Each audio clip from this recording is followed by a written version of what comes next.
सिंध जी तारीख़ ते तहक़ीक़ के सिलसिले में आउं रुख सिंधी अवां सां मुख़ातिब आहियां।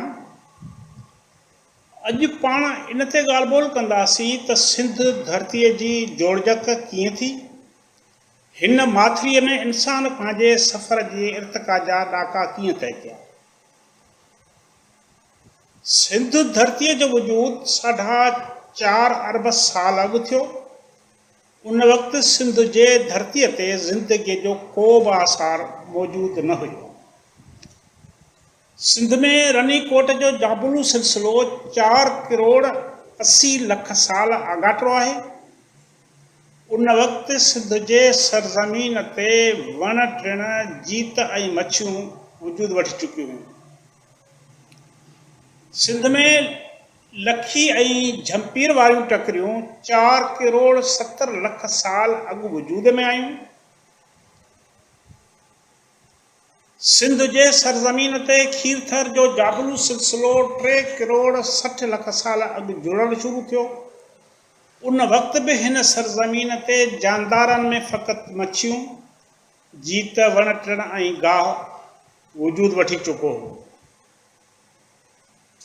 सिंध में नारे वारियूं टकरियूं 2 करोड़ 70 लख साल पुराणियूं आहिनि, जॾहिं त गाज जाबुलू सिलसिलो 1 करोड़ 85 साल आगाटो आहे। सिंधु माथिरी में अॼु खां 1 करोड़ 85 लख साल अॻु इंसान मौजूदा इंसान जदीद इंसान हैवानी नस्ल खां अलहदगी इख्तियार करणु लॻो। ॾखिण एशिया यानी हिंद सिंध में 1 करोड़ 50 लख साल अॻु इंसान पंहिंजी इब्तिदाई शिकिल इख्तियार कई।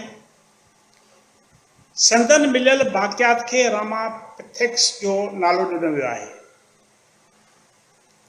ॾखिण एशिया में 70 लख साल अॻु इंसान कुझु सुधरियल शिकिल में वजूद वठी चुको हो, जंहिंखे माहिरनि सवापिथेक्स जो नालो ॾिनो आहे।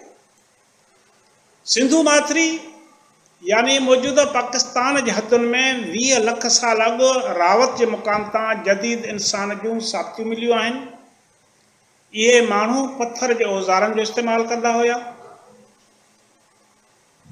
सिंधु माथिरी में 20 लख साल अॻु मंसूर जो जाबुलू सिलसिलो जुड़णु लॻो।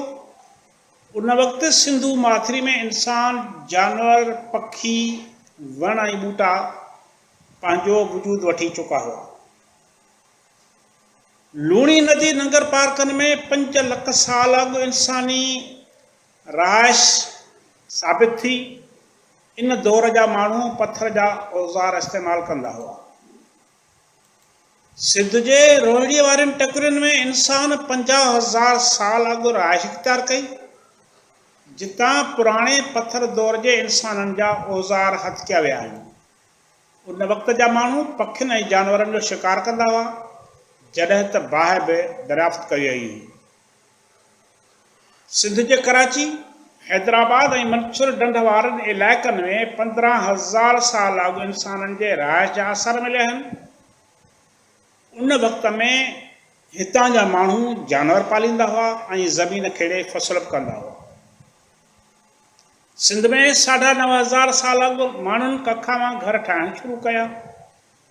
महरगढ़ में कखा घर ठाहिण, ॻोठ ॿधण ऐं पोखीराई करण जा सबूत मिलिया आहिनि।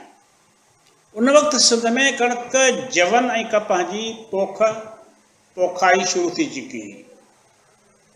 सिंधु माथिरी में अटकल 6,000 साल अॻु कुंभार के चक जो बुनियादु पियो, जंहिं अॻिते हली फीथे जी शिकिल इख्तियार कई।